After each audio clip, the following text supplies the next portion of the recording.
Vamos estudar a monotonia e os extremos da função definida por fx igual a x mais 1 sobre x.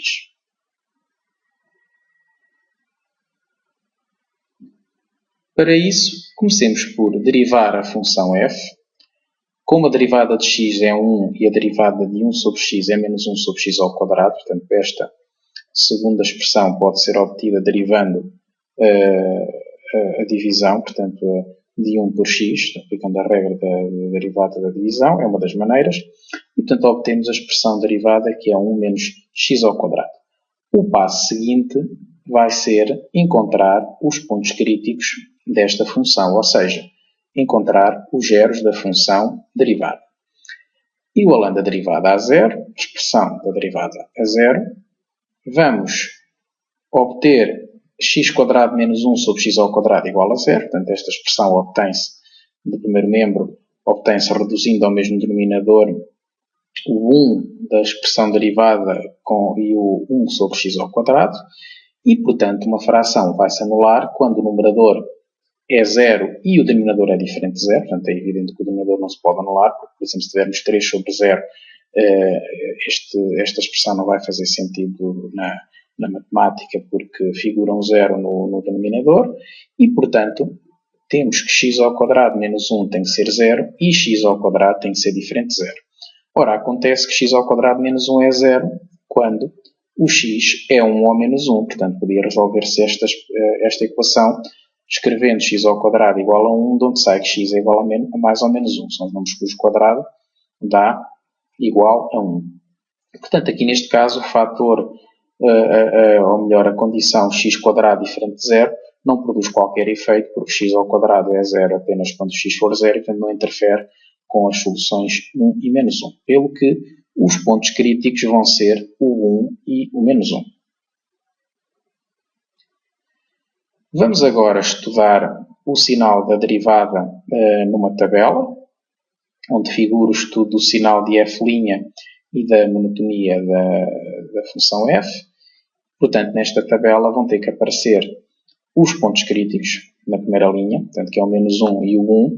E também aparece o 0, já que a função f tem domínio R excepto 0. Portanto, já que tem na sua expressão um denominador, que é x, e, portanto, o x não pode anular-se, não é? Isso não faz com que a função não tenha sentido. O f de 0 não existe nesta função. Portanto, esta tabela, e qualquer tabela deste tipo, deve sempre incluir, para além dos pontos críticos, os pontos em que a função, apenas os pontos em que a função está definida.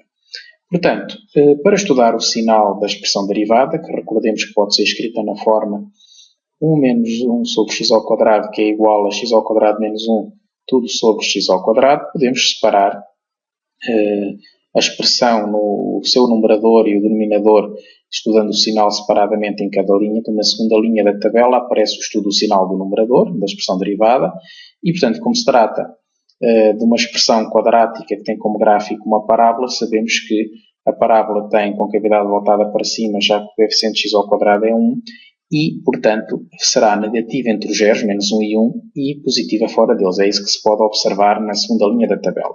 Na terceira linha está estudado o sinal de x ao quadrado, que é um estudo trivial, já que sabemos que a expressão é sempre positiva ou nula, anulando-se apenas no zero. Por último, ou melhor, por penúltimo, temos a quarta linha, onde aparece o resultado da segunda e terceira linhas, onde se estuda o sinal do numerador e do denominador. Portanto, sabemos que quando o numerador é positivo e o denominador também, aparece-nos uma fração positiva, é o que se passa no intervalo menos 1 a 1. No caso do intervalo menos 1 a 0, temos um numerador negativo e um denominador positivo, logo a fração no seu todo será negativa, e assim por diante. Portanto, chamar a atenção para o caso do zero, onde aparece um numerador negativo e um denominador nulo, portanto já sabemos que não vai ter sentido a fração, pelo que aparece ND, que significa não definida. E assim por diante. Na última linha está o consequente monotonia da função, temos também o ND correspondente ao x igual a 0, que significa que a função não está definida. ND significa não definida, portanto não está definida no ponto da abscissa 0.